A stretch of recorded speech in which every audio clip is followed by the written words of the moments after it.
customers for the shipping lines, called the Environmental Ship Index.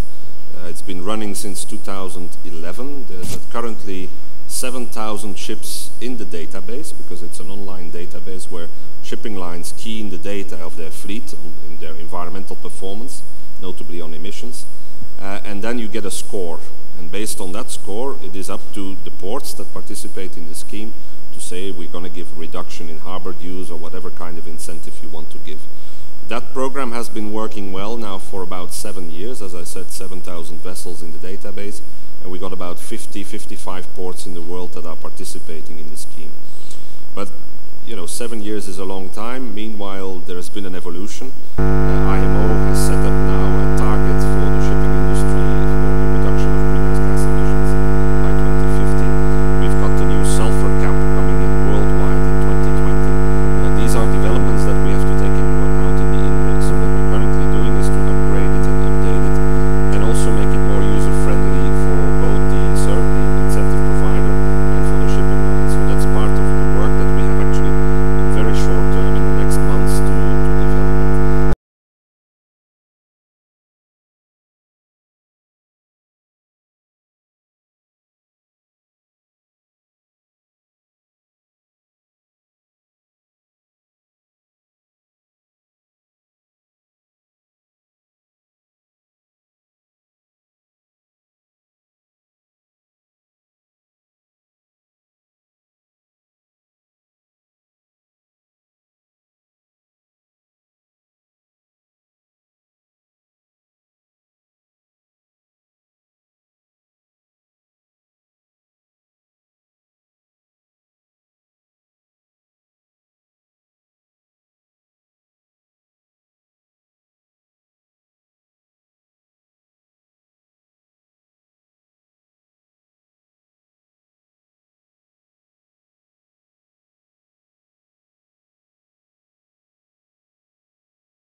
And ethics. They may be working as per their mandates and addressing issues from their own context. But in order for us to have and embrace best practice and be able to work in a guided manner, it would be appropriate for consideration to be made how we bring together the different, especially from the different sub-regions, and provide them with capacity building, so that they can work alongside and be able to match their work alongside the desired indicators that are being looked at. Yesterday we actually had a discussion with the professor from Egypt, Professor Balba, and Henry Barnes Durban on the ecoports. And we thought it would be appropriate at some point to bring together the different ports so that we could then have a working group looking at the issues from an African context. And we take note that there was a workshop on the 22nd, 23rd in Antwerp, but we thought it would be more appropriate to have a workshop where we could then come up with an agenda and also borrow from the steering group that you mentioned and get guidance, draw up an outline of activities, how we could then work together, and then have a follow-up mechanism so that at an appropriate time, either at the World Ports Conference that is coming up or at the future event like this, which I'm sure maybe will be happening every 2 years, we will then be able to bring out what has been achieved by the different African ports. And possibly through that process, we will then be able, because there are a number of grant funding opportunities globally, we will then be able to channel the work that is being done by the different ports and guide them and lead them to be able to actually secure funding. And that would one way address the question our colleague raised on incentives. Because once people are supported and provided with support, they will then work to address the world sustainability agenda from that context. And by the way, I think on behalf of the professor, he offered to host such a forum at their premises in Egypt. Thank you. Thank you. I think that's a very welcome suggestion. I think there's a couple of leads here. What I mentioned in my introduction, I think what would be great to have as a platform is that we also work with the regional African associations, PAMOCA, PAMESA, and get them involved in the program so that you have already kind of that regional platform there to develop that guidance. I think with ecoports, I have some experience with ecoports because I used to be with the European Seaports Organization who developed the program. And you're absolutely right. I think that sort of interactive workshops where people can really contribute, get guidance, get training is essential. But I think first we need to identify, of course, what are the areas, because ecoports is environmental management, which is one element of sustainability. There are many other areas as well. And perhaps what we should try to do first is to get some agenda setting, saying for particularly the African region, what would be the priorities if you look at that wide field of sustainability. 17 goals, you know, it's an enormous area that you cannot chew in one piece.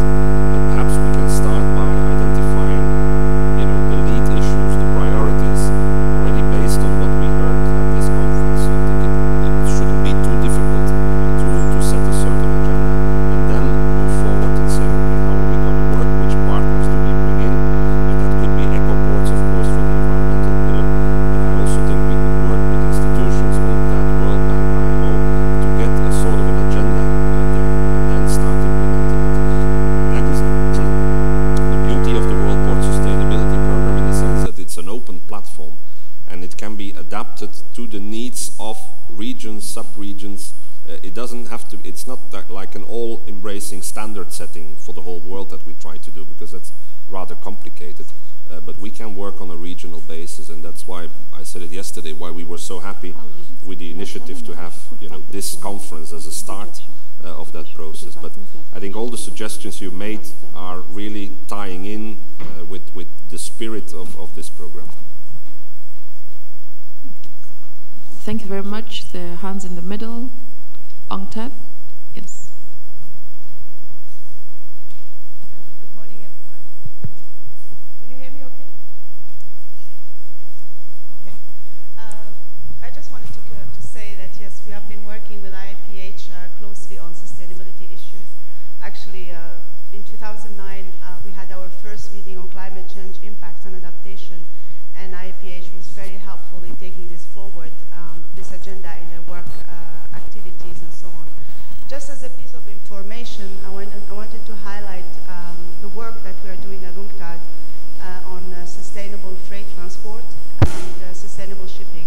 We are just completed a toolkit on sustainable freight transport. Basically, this is a methodology which anybody can use, whether it's a port or a road operator or railways or individual shipping company, to assess their performance in terms of sustainability criteria.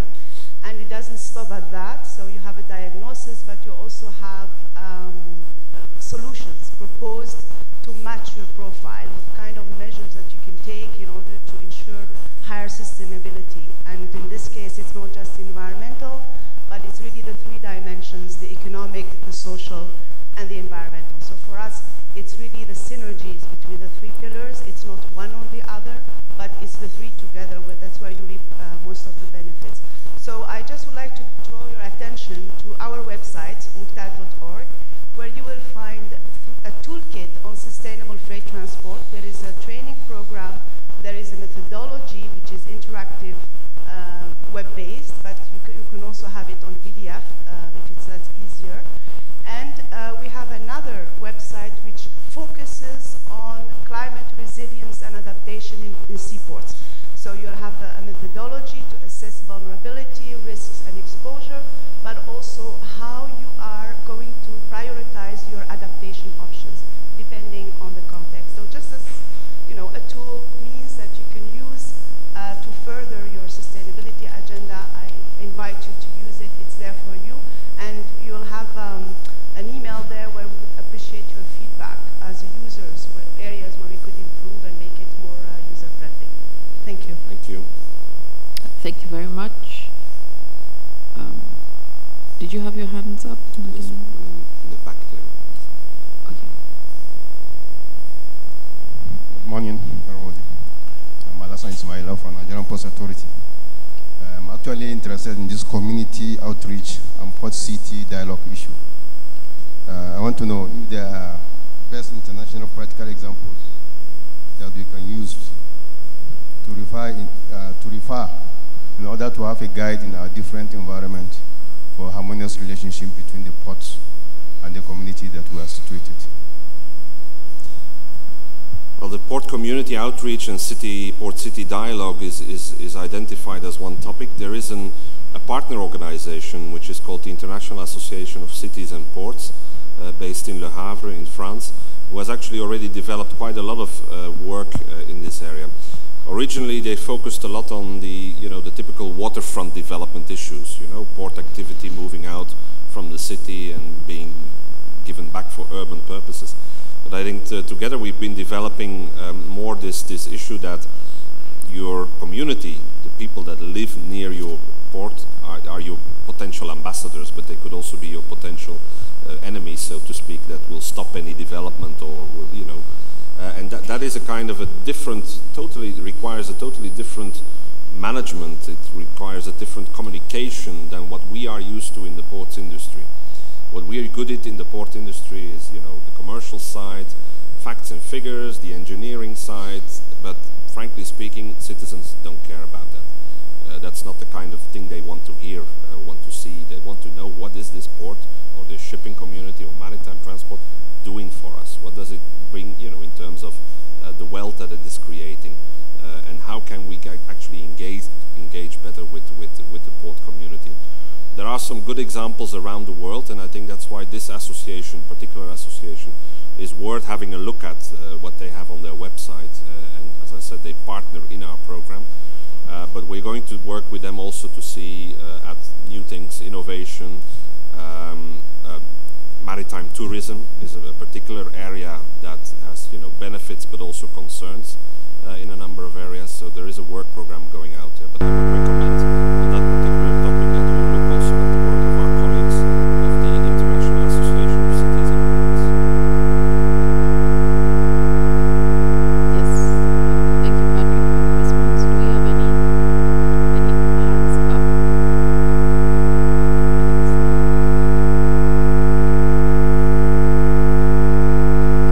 No additional comments? Okay, so we can talk a bit on the IAPH walk program 2008-2022. So if Patrick can talk us through some of the walk programs that IAPH has for the period. Thank you. I think I should go back with a few years back in history where we're coming from, because I mentioned last night that we share the respectable age of the Nigerian Ports Authority, being both founded in 1955. But a couple of years ago, we came to the conclusion that IAPH as an organization, the way it has been all these years, has been mainly a networking organization, which is of course an important objective. But we found that that was not really, enough to retain and grow membership. So that's when we went back and made these formal changes, established a new constitution, which the main feature is that we actually establish 6 regions in the world so that we can actually have a better interaction with what is happening in the port scene, the port systems in the different parts of the world. That is one element that was agreed 1 or 2 years ago. The second element is then the content and how do we drive an agenda, how do we drive a global agenda for the port community. Given the fact that it's so diverse, it's not, extremely evident to find the common denominator. That is where the World Port Sustainability Program came in actually, because that is actually our guiding framework for what we're going to do over the next years. And a couple of months ago when we had our General Assembly, an annual conference in Baku in Azerbaijan, we identified what for IAPH Global, and I mean global, that means for all the ports, will be the main priorities for the coming years, and I will summarize them in a minute. But I think it's important that next to that, we listen to the regions and we get input from you to say, okay, what is the African agenda connected to a global theme like sustainability? What particular areas should we develop here for the African ports? And that interaction, I think, is extremely important, and why this is good to have this meeting.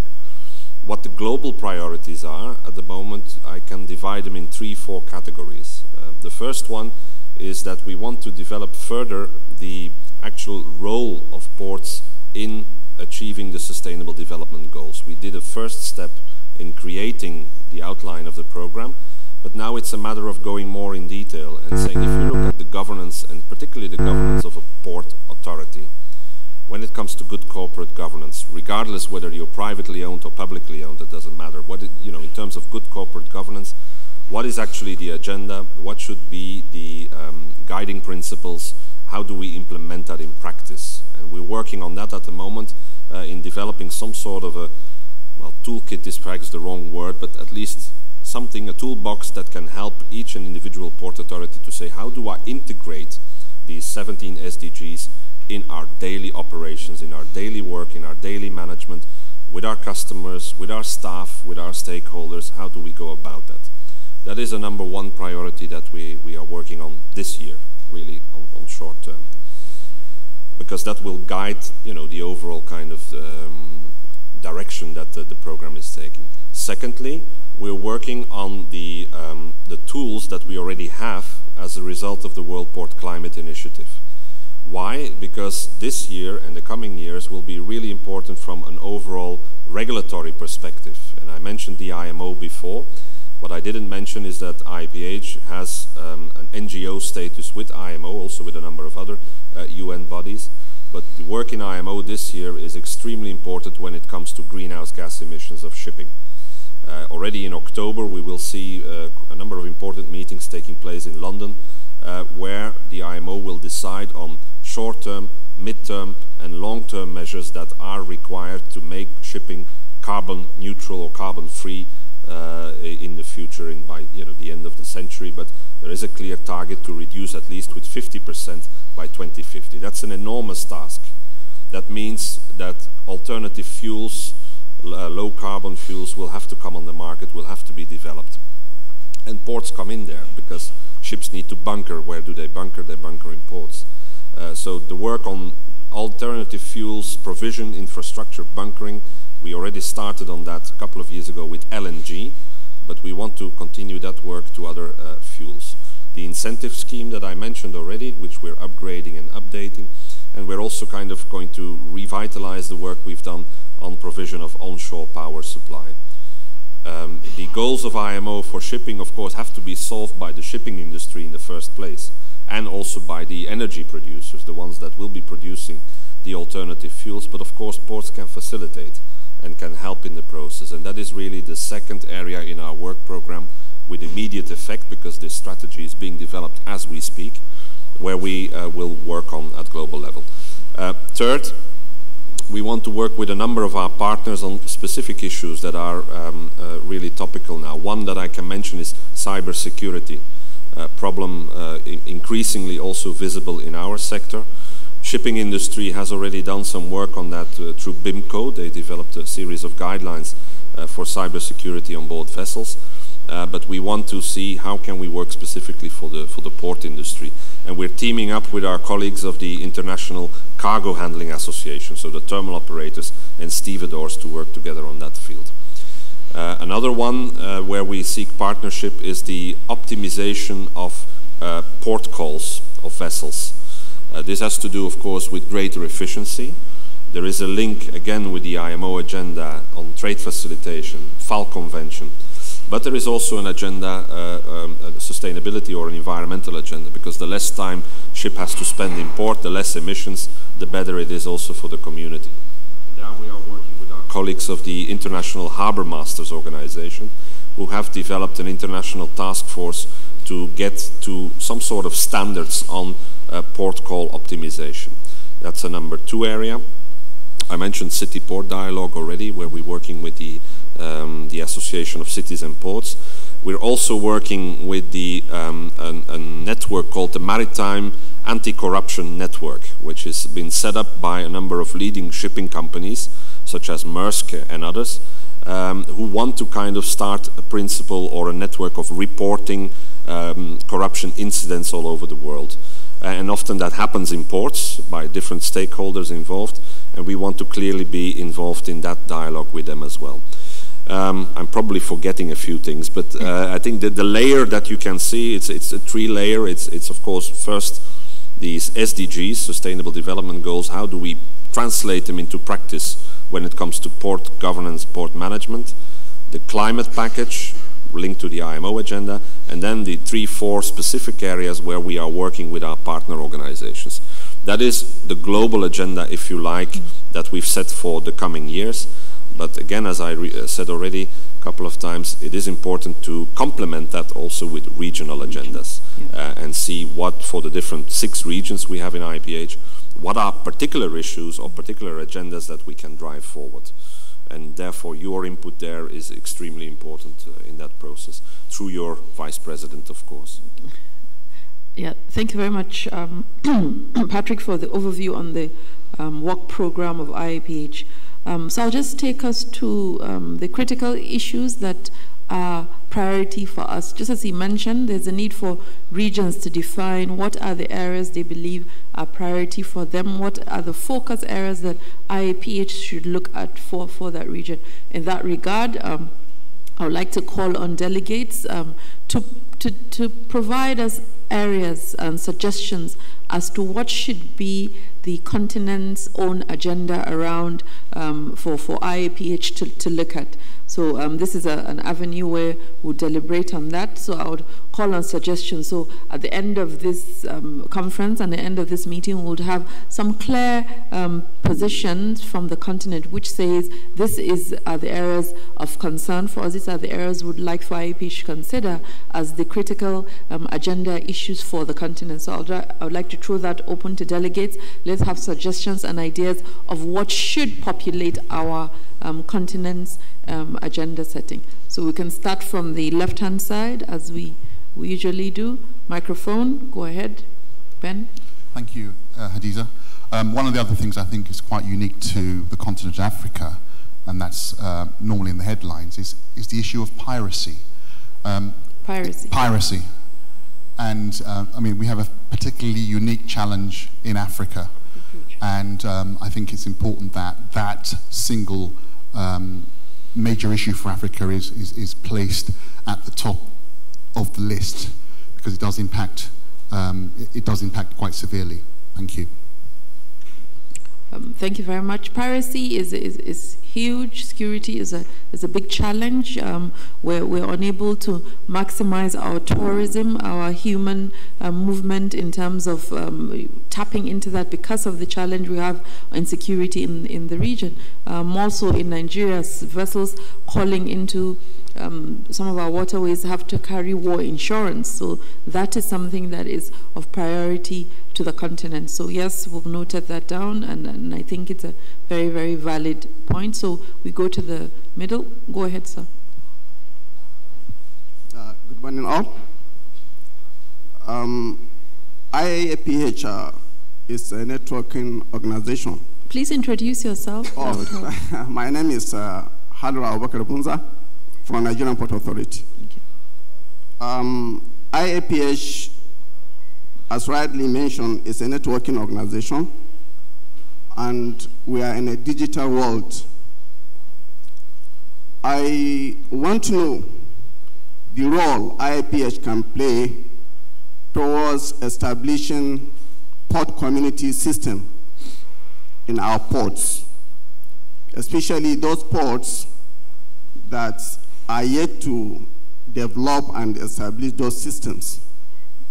Because we realize that the ports that have been able to establish the port community system, the networking has been very easy.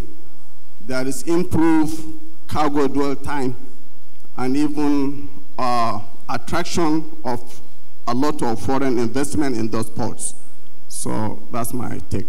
Thank you. Thank you very much.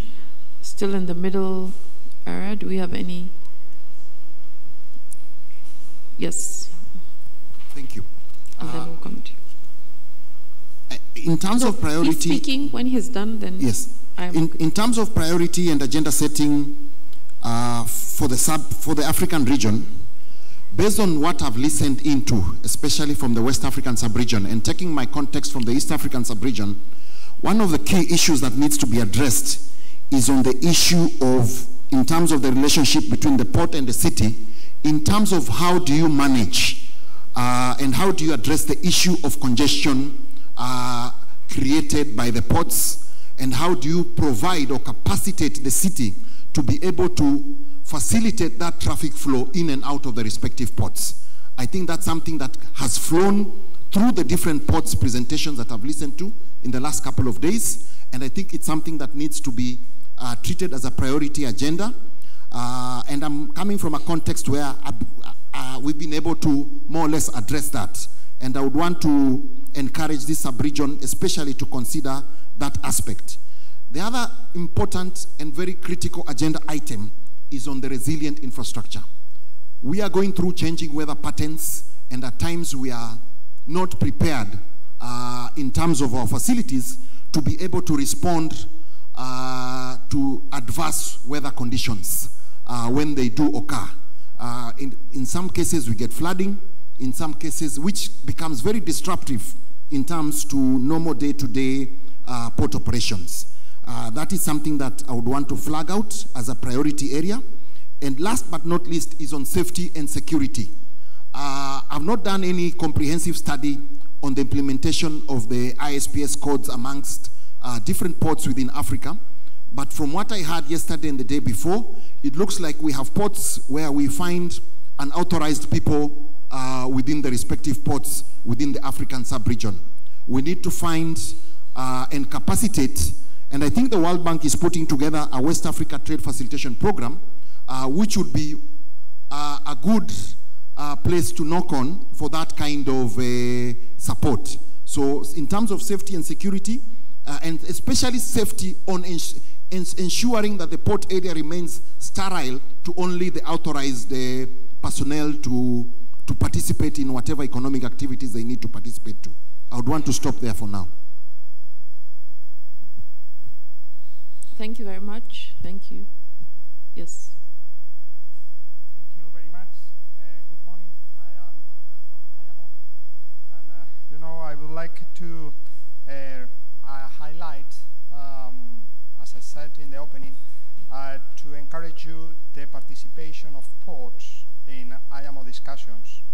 And I encourage you to contact with the Maritime Administration. We are focal points in IAMO are always or usually maritime administrations. But we missed many times ports in the discussions.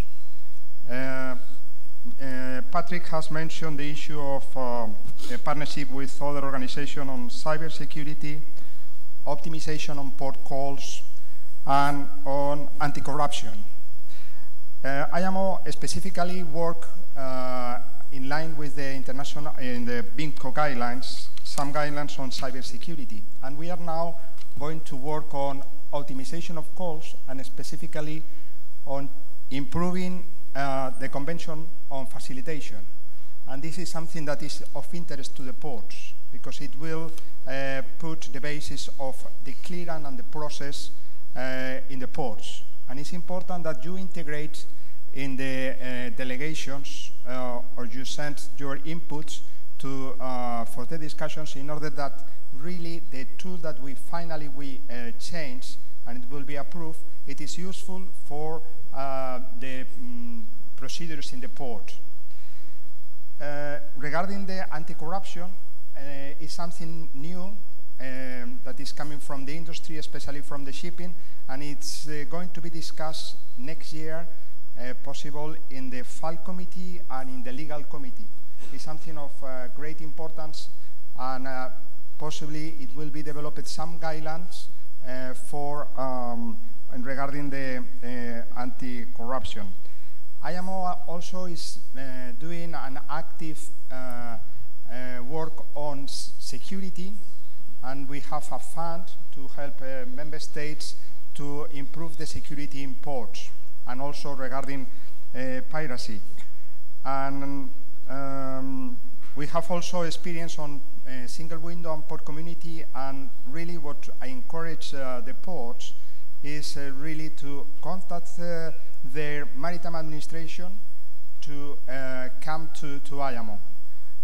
And the relation with IAPH and IAMO is absolutely good. We are working to improve, and the cooperation is very good. But we really need the inputs from the ports in the meetings in London, and this is what I would like to encourage you. And thank you very much. Thank you. Thank you. Yes, we move to the middle. Good morning, all. I'm Kenneth Jones from the Sierra Leone Ports Authority. Some of the African ports are grappling with compliance, and that is, for example, the ISPS compliance, single window, ISO standardization, etc. How can the IAPH, the African region, assist these ports to comply with these issues? For example, some of the ports in Africa cannot be ranked because these index are not there. How can the IAPH assist these African ports? Thank you. Thank you. Respond to, yeah. Respond at the end to all the comments. Go on. Yes. Thank you for the comments. Good morning. My name is A.G. Umar from the Nigerian Ports Authority.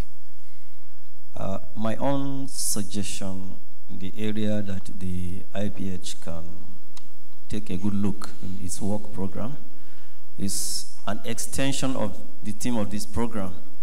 We have had, even in the African countries where they have the ICDs, still the issue of the connectivity is not there. So I will want the IAPH to include it in its own program where the African countries can come together and come up with policy framework into making this effective, how it can work. For instance, the example we had from the port of Antwerp, where they even have truck terminals out of the city port. I'm saying this because what we have seen is, as we have the ICDs, the ports are somehow stand alone, the ICDs are stand alone, the stakeholders themselves, who are the importers that bring the cargo, there is no connectivity into making it work. So we want to have a way that we can come up with policy guidelines that they can be effective. Thank you. Thank you very much. There's a hand behind him. Good morning once more. I'm Al-Hassan Ismaila, Nigerian Ports Authority. I think one of the agenda we should also consider is issue of pollution. Pollution in our waterways. We have incidences where our waters are highly polluted, and port being an international business, pollution in one place definitely affects another country. So there is need for us to work in synergy, and you cannot divorce that one from the issue of community again, because it's usually the activities of the communities around the ports that are the sources of those pollutions. So there is need for us to put it in our agenda. That will help us and to make us compete more competitive in the international arena. Thank you. Thank you very much. Do we have any other hands up? On this side, if you could finish up and then we'll come back.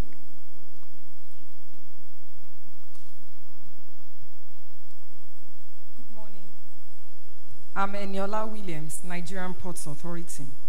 I want to suggest that one area to focus on in the area of maritime security should be prevention of embarkation of stowaways. It is a major problem. I'm aware of the guidelines that has been put in place, but at this forum, I think we need to prioritize it. Thank you. Thank you very much. Good morning. My name is Fiona Mbandi from Kenya. The area I think is of priority is training and capacity building. I think this is an area that can increase even our own ability to run the ports very well. I give a case of Bandari College, which is training the port workers in Kenya. But we are not able to do as much because of maybe the availability of a training ship. So I think this is an area where the academia can be assisted to be able to bring higher capacity in use in the port industry. Thank you very much. Yusuf?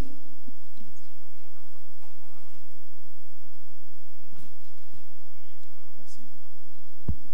Je suis Youssef Imri, je suis directeur général de Tangemed Engineering du Maroc.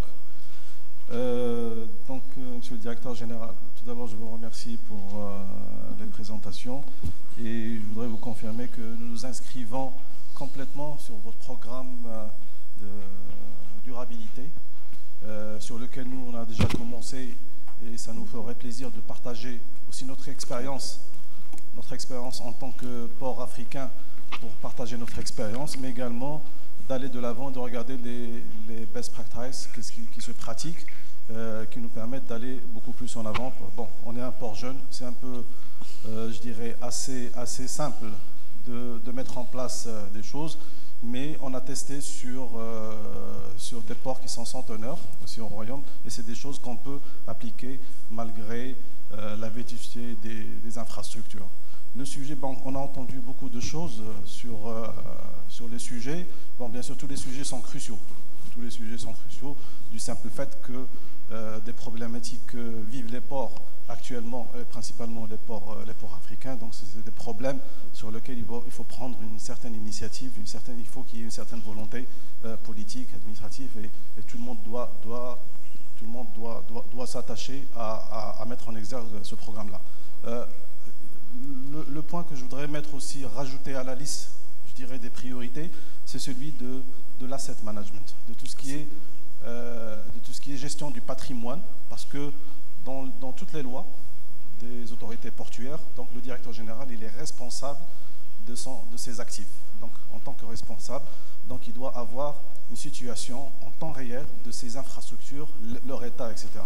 Nous, personnellement, donc, on a mis en place un programme qui nous a pris à peu près 2 ans de travail avec nos ingénieurs qu'on a développé parce que c'était un cas très spécifique pour nous, mais qu'on a vu qu'on pourrait développer pour les autres ports et qui est adaptable parce qu'il est paramétrable pour certains. Donc ça, c'est une expérience, comme j'ai dit, on s'inscrit dans votre programme de durabilité sur la partie infrastructure, résilience des infrastructures, mais également comme je disais, donc de savoir un peu qu'est-ce qui se fait un peu dans le monde. Bien sûr, j'aime pas appeler ça cette application, mais cette démarche, ce concept, il s'inscrit dans un cadre d'environnement, durabilité, donc on prend tout en compte, et aussi bien la sécurité, le risque et également le développement durable. Ce concept également, bon, c'est qu'un concept, c'est pas que théorique, mais c'est pratique, donc on le pratique chez nous, on a des tests, on réussit ça, donc on est prêt à venir vous faire un exposé, que ce soit au niveau de la section africaine ou au niveau de la section IAPH mondiale. Et ce qui est bien, c'est que ce concept, il est certifié ISO 55000, pas 55. Donc on s'est adossé à la certification 55000, donc tout ce qui est lié à l'asset management, pour pouvoir développer tout ce concept-là. Et donc je réitère, donc on s'inscrit parfaitement sur votre démarche et on est prêt à collaborer avec vous et travailler conjointement sur ces projets-là. Merci, monsieur. Merci beaucoup. Une petite réaction, je pense que vous avez souligné un point très important. Vous êtes un port jeune, donc dans ce sens-là, c'est facile dès le début d'intégrer tous les aspects de la durabilité, mais je vous encourage, d'abord merci pour votre appui et je vous encourage de partager aussi vos expériences avec le site, avec le portefeuille qu'on a online. Ce sera très utile, je pense, pour toute la région. Merci beaucoup. Thank you. Any more comments? Yes, please.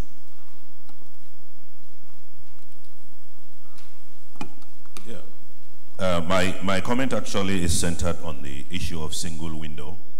And I believe that if the region can actually work assiduously to ensure that single window is adhered to strictly, because we have cumbersome clearance procedure within our ports. So many agencies, constituting a stumbling block. And I believe when you have that addressed, it will go a long way in this issue of trade facilitation. Because the issue of congestion is actually majorly centered on so many things. Lack of handling equipment within the port system, space availability, and so all this, if they are addressed, I think to go a long way in assisting our ports. Thank you. Thank you very much. Patrick, you want to... Oh, there's a question, there's an additional comment. I was hoping for this to get lots of... Yes. Very good. Merci. Mon intervention, je suis de l'autorité portuaire du Gabon. Mon intervention s'appesantira sur les contraintes environnementales.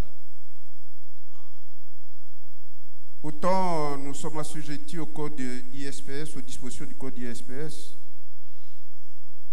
dans le cadre de l'audit de nos ports par les gardes-côtes américaines, mais autant les problèmes d'environnement sont aussi complexes et que pour les prendre en compte, c'est parfois difficile. Il faut donc une certaine contrainte. Et ma proposition serait de, qu'en même temps qu'on audite nos comptes, nos ports, on peut aussi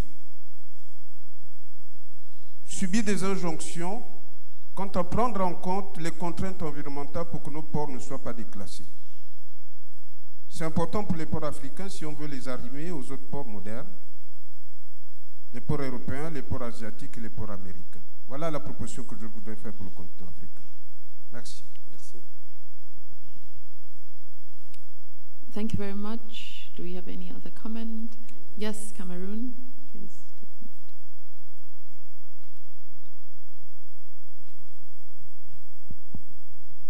Merci, Madame la Présidente. Nous voulons prendre la parole pour alimenter le brainstorming que nous sommes en train de faire, de façon à enrichir la plateforme de travail que nous allons faire ensemble. Donc, nous pointons un certain nombre de points qui peuvent intéresser tout le monde. Le premier point, c'est celui de la formation des hommes. Des hommes, des cadres portuaires. Il convient, à notre sens, de pouvoir harmoniser cette formation en nous rapprochant de ce qui se fait dans le transport aérien. Le transport maritime est essentiellement international et il est important qu'au niveau des ports, que nous puissions harmoniser les formations de façon à les mettre en adéquation avec les besoins de l'industrie portuaire en Afrique. Le deuxième point, c'est celui de renforcer le dialogue interportuaire et en mettant en place des programmes transversaux, notamment le cabotage entre les ports. C'est peut-être une vocation des sociétés maritimes, mais les ports doivent prendre une partie très importante de ce programme. Il est anormal qu'entre le port gabonais, le port camerounais, le port nigérien, qu'on ne puisse pas développer le commerce intra-africain.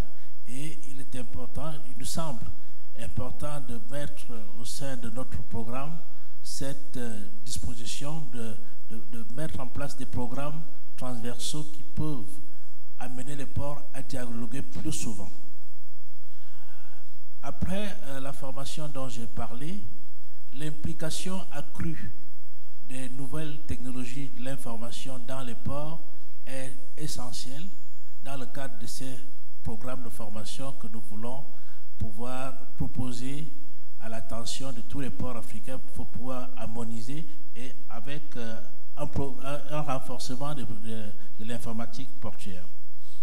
Cela nous permet par la suite de bâtir des communautés portuaires basées sur des échanges d'informations et nous voulons aussi proposer qu'il y ait un canevas de chartes des communautés portuaires parce que beaucoup de ports ne savent pas rassembler les multiples acteurs qui existent dans les places portuaires et une charte type de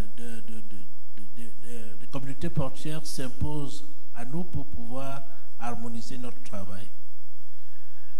Et aussi, nous voulons proposer enfin que les problématiques de connectivité qui sont la thématique centrale de notre forum soient renforcées, soit pour que les recherches soient poursuivies, parce que les ports ont certainement une limite géographique, mais il faut évoluer, savoir que le port ne peut vivre que s'il est connecté à l'interland et qu'on donne aux différents ports des moyens de pouvoir s'implanter, évoluer dans des ports de 3e et 4e génération.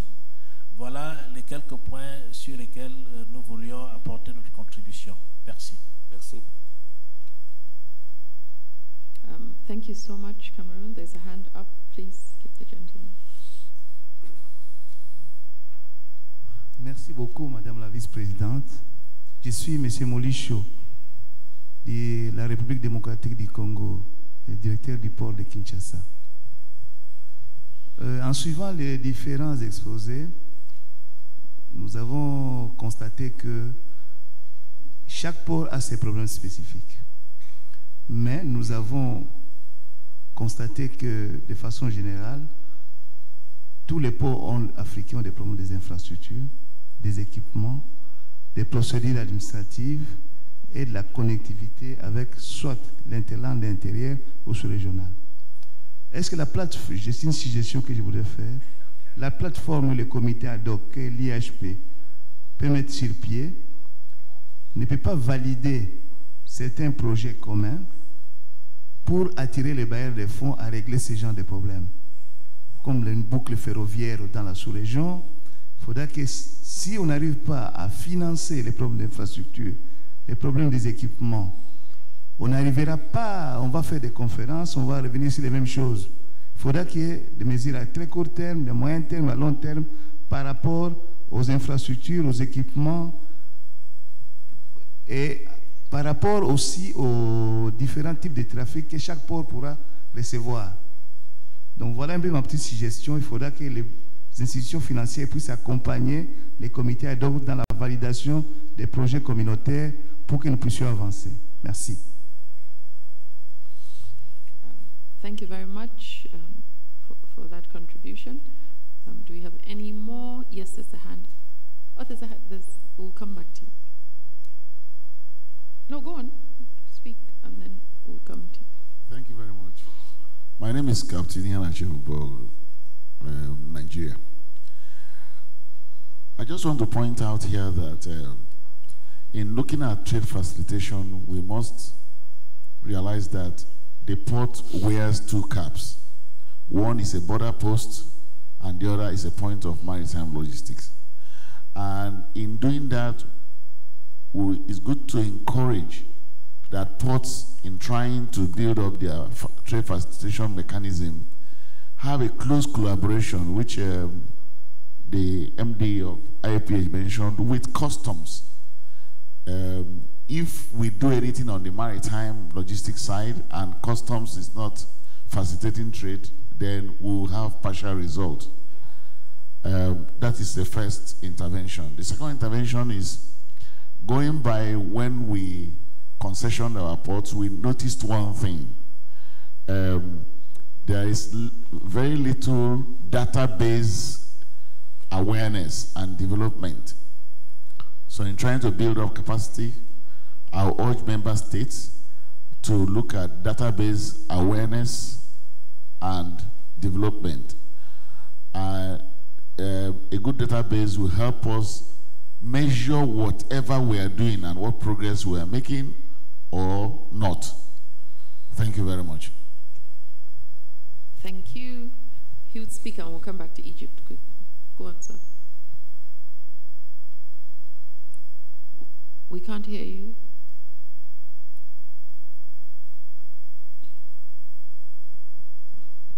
Good morning. Hello? Go on.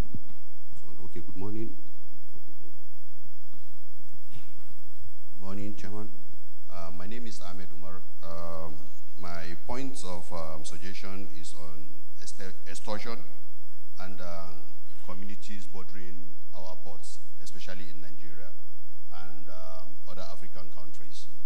On the extortion side of it, from the arrival of a vessel, clearing, rummaging by custom officials, they tax most vessels a lot. And there are a lot of complaints, especially from captains of vessels that arrive our ports, especially here in Nigeria, that they have been stripped of most of their provisions on board, most of their money they take to arrive. So for me, I think it's a heavy tax on the management system of our ports, especially here in Nigeria and some other African countries. Then we also have this issue of communities bordering our ports. This has also added to disadvantages and influence of what is desired, especially within the ports in Nigeria and some other African countries. So I think this forum has a mandate to really sit down and think about this properly and see how we can have a free flow of traffic within the ports in Nigeria and other African countries. Thank you, Madam. Thank you very much. Egypt, and then we can come back to you.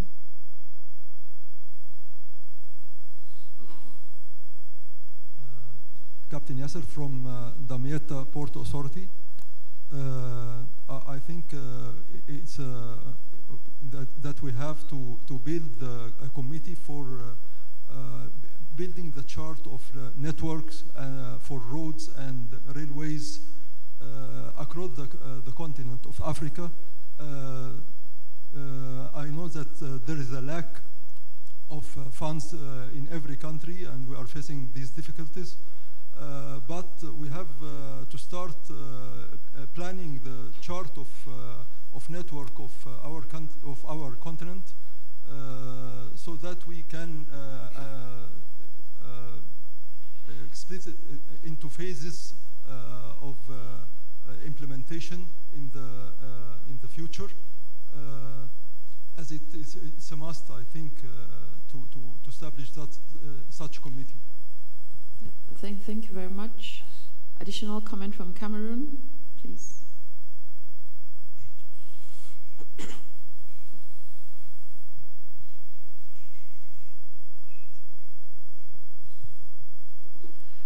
Merci beaucoup. Notre intervention additionnelle est plutôt une demande de clarification. Monsieur Dieta, vous avez récemment émis un mail où vous vous intéressiez aux polices d'assurance, politiques d'assurance des ports, et sur laquelle vous n'avez pas eu un retour suffisant. Ce qu'on voudrait, c'est que vous nous précisiez les enjeux en fait, de cette problématique qui semble être centrale. D'accord. Merci bien. Okay.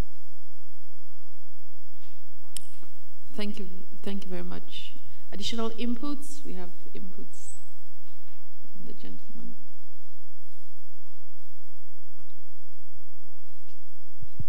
Allô? Merci.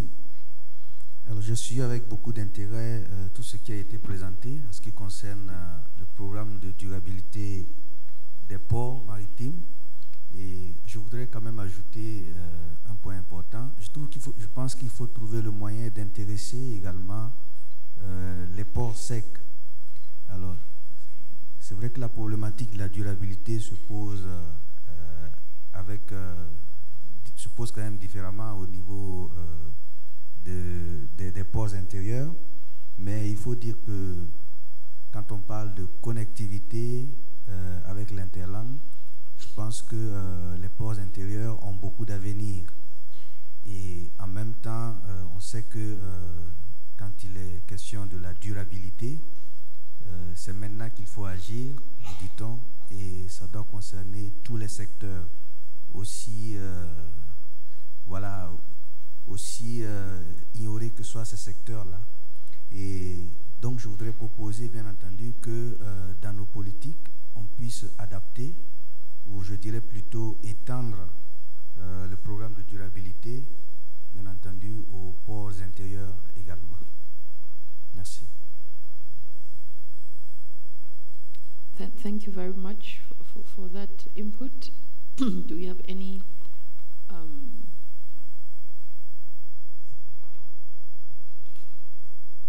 Thank you for allowing me again. My second intervention relates to unsafe migration by sea. We find out that there's a high level of migration through unseaworthy, unsafe vessels, leading to loss of lives. This is peculiar to our region, and I believe we need to focus on it. Thank you. Thank you very much for that insight. Do we have any? IMO has an input. Thank you, Mrs. Chair, and I'm sorry to give back. No, that's what we encourage. Okay, thank you very much. You know, somebody has mentioned the need to increase the contact with the customs, and I would like, in regarding the trade facilitation, is also to encourage the dialogue with all the administrations and private stakeholders in the port. This is very important for the efficiency and to improve the port. It's not only about infrastructures, but improving in the trade facilitation, and especially the dialogue in the port is very important and can be a tool to really to have a much better, efficient port. Sorry, thank you very much. Yeah, thanks. That's very important, stakeholder engagement. Any other inputs? Yes. Good morning all. I'm Yankuba Askiabio from Sierra Leone. Actually, we have something that we need to talk on. Yesterday they spoke about something about governance, and something that is eating into the fabric of African port is corruption. For instance, we have too much government interference into our business, the NCP, national privatization, and we don't know how to operate when you have all these factors hanging on top of our head. So on that note, the IAPH, I actually want you to lay emphasis on corruption, because if we try to tackle corruption, then I think we'll find a solution to our problem. In my opinion, I think tackling corruption will be less burden for we if we have the single window system, for instance, working, and we eradicate the government interference. Thank you. Thank you very much. Yes, elimination of corrupt practices is an integral part of what we need to do in reforming our port operations. And I'm a strong advocate for removal of human intervention by deploying ICT to sort of eliminate that avenue where corrupt practices could happen. Thank you so much for that insight. Do we have any more inputs? Yes, Captain. Thank you for giving me a second opportunity. Last year, the NIMPORT handled a topic captioned port bypass. By port bypass, they mean small, unorthodox terminals used by the natives. Initially, the platforms used by such traders were very small and it was negligible. But today, you have very big canoes that are as big as the hatch of an average ship. So it becomes substantial. Secondly, human traffic and other equipment go through those areas, and it's common in our sub-region. And this is where we lose revenue. One, there is security threats because arms can be brought in from such places. And it's good that we make it an issue under security to look at port bypasses where you have smaller local terminals that have now been evolved to handling substantial cargo, one, and two, they can be a source of maybe drugs and arms coming into countries. Thank you. Thank you very much for that input. Do we have any other submission? Okay, so Patrick, if you could talk through some of these. It's quite a list. I noted 25 interventions with different suggestions, but I think it's exactly what we were looking for, is to get that regional focus. And I'll quickly, I mean, I cannot respond to each and every one of them, but I think if I go through some of them, all the security related issues, and piracy was mentioned, migration by sea, the last point of, you know, the port bypasses. I think that is indeed almost an agenda in itself, where fortunately we're not alone, because there are already quite a number of initiatives out there.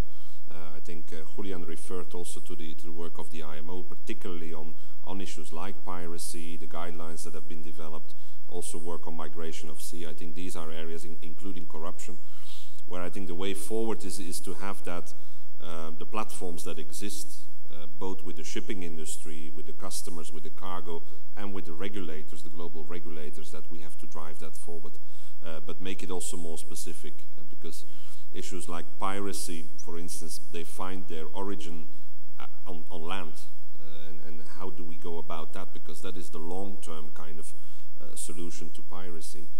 So that is clearly part of an agenda that I see. The other one is on what we've been discussing mostly during the conference, is the infrastructure, the need for a more coherent maybe vision on you know, where we go with the development of the ports, the hinterland connections, and the related policies. And short sea shipping was mentioned, I think, as also a very interesting one, where probably we can also see you know, how a kind of Pan-African transport program can be developed, and how we can set that forward, and get also attract, and that's the most important part of it, is attract the funding for it, and how that can go about. I think I referred yesterday to, in that context, to the example of trans-European transport networks, which has been a difficult exercise, because of it was so difficult, maybe we can learn the do's and don'ts from how to move such a program forward, specifically for Africa. And then some specific issues on port-city dialogue. I mentioned it already. I think would be good if we could work with our partners there to get that moving forward. Guidance on implementation of existing and international standards. ISPS was mentioned, single window was mentioned, and a few others. Here again, I think we need to work with the institutions that developed these regulatory systems, and Julian referred to it. There are outreach programs out there. We need to just identify clearly how we can make best use of them, and develop then indeed the more tailor-made guidance that you might need for the industry here. Then pollution, environment, bringing it back to what we discussed on eco-ports. Was a very interesting debate yesterday as to whether we need a tailor-made tool for Africa, or whether there is generic tools like eco-ports that can be used. I think the answer probably, as always, lies a bit in the middle. I think eco-ports is a generic tool. It is very generic. It is adaptable to the situation of every port. But where the current eco-port system will perhaps not help is that the database which is underlying and the figures that you showed yesterday are figures from European ports. So I think what you need to do is, the tool is right, you need to use the tool, but we need to develop a database from African ports so that we can really compare the situation, of course, with other regions, but also can see the progress within the region. And I think that's the way forward. I don't think we need to reinvent well-working systems and tools like eco-ports. They are there to be used. And it's great that we have two champions here now in Africa who can help through training get them more widely applied. Very important, training, education. Yes, I think that is definitely a program where in our network as IAPH, we don't only have ports, we also have quite a number of associate members, and among these associate members are various training institutions, ranging from vocational training to academic level, all focused on ports and shipping and maritime industry. And I think there's also potential there that we definitely can tap into. probably forgetting a number of things. Single window, trade facilitation, the link with corruption. Again, I would make the link with what IMO, UNCTAD have been saying. Also World Bank has programs there that we can bring into an agenda. I think what I'm trying to get to is, this input has been great. And this is, for me, I think the basis of that agenda that we need to now set down, write down, identify priorities, what is really of Pan-African interest, and then seek the right partners to start implementing. And that's where we can help, that's where we can facilitate. I mean, we are, as IPH, we're ourselves a very small organization, not having the resources to do all that ourselves, that would be impossible. But I think the advantage is that we have that network available at global level among the ports, but also with the institutions where we are affiliated with. I forgot one important one, the World Customs Organization. Customs was mentioned a couple of times. So if we can put these things together and start driving that agenda forward with the help of the African port associations, PAMESA, PAMOCA, I think we can go quite a while, or quite some mileage in getting these things addressed in a consistent manner. So that would be my suggestion as to how to respond, because we got a lot of input and probably we could have gone on for a couple of hours, but we need to identify, categorize them, seek partners, seek funding in some instances, especially when it comes to the infrastructure. But I think the elements of the puzzle are out there, but it's just getting them in a coherent way together. So Thank you. That would be my immediate response. Yeah, thank you, Patrick, for the overview of the inputs that were provided by delegates. Just to add on to what you said, this is like we've crowdsourced some of the priority areas for the continent in this discussion, and we would look to see how we can narrow them down, clean them up, put them in concise priority areas, and then present them to IAPH as the agenda for the continent. In so doing, we would also have a touch base with the sub-regional associations to get sort of a final say on some of these areas that we've all brought out.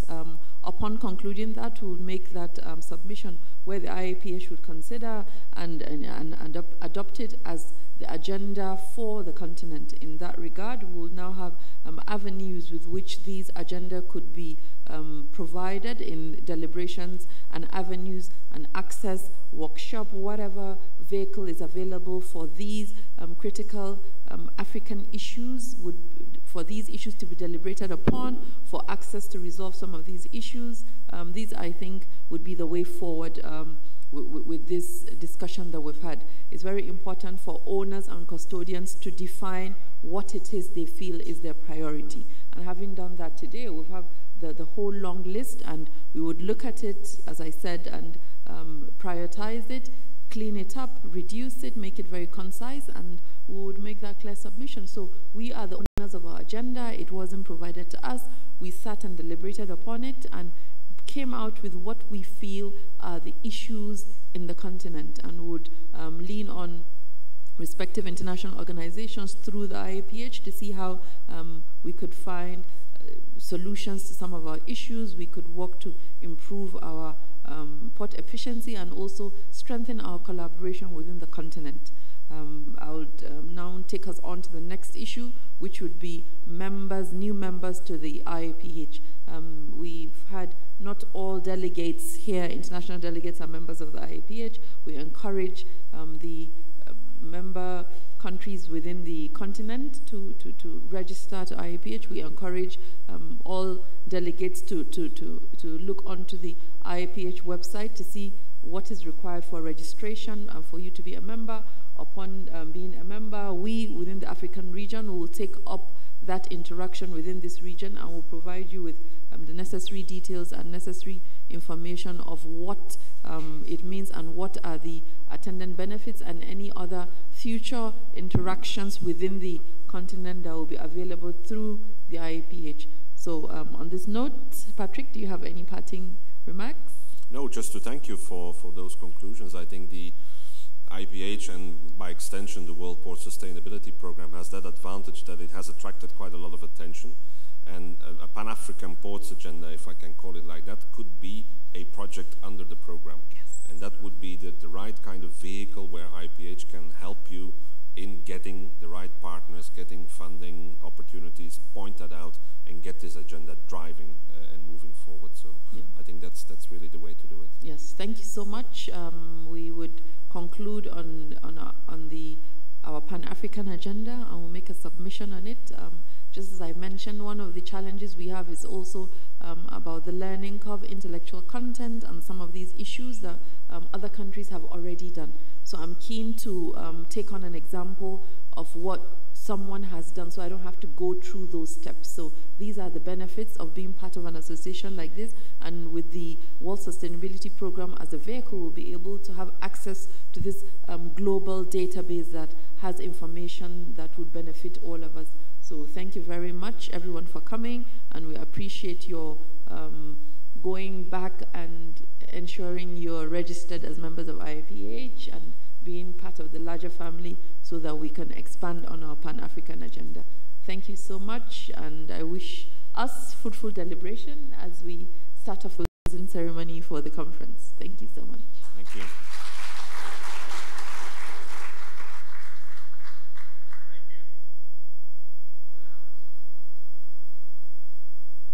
Can we give them one more round of applause, please? Thank you very much. Yes.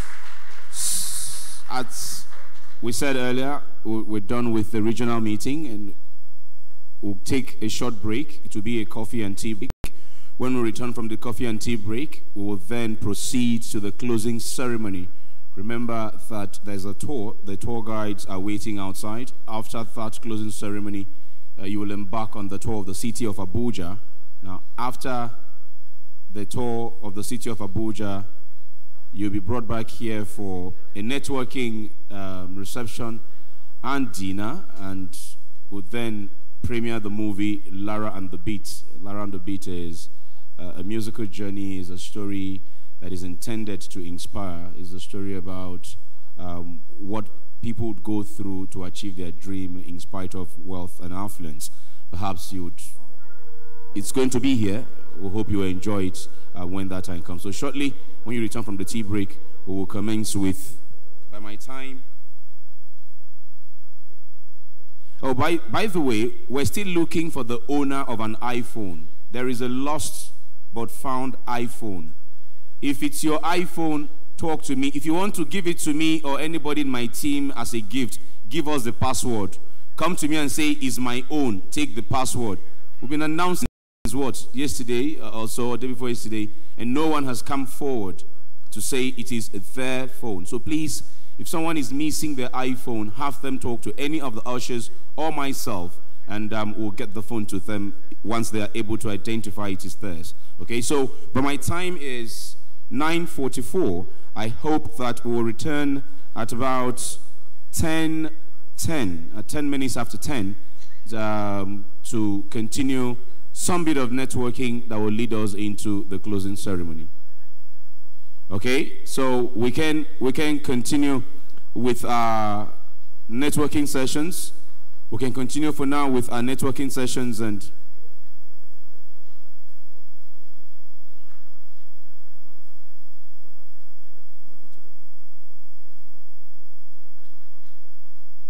okay, so please, if you just go on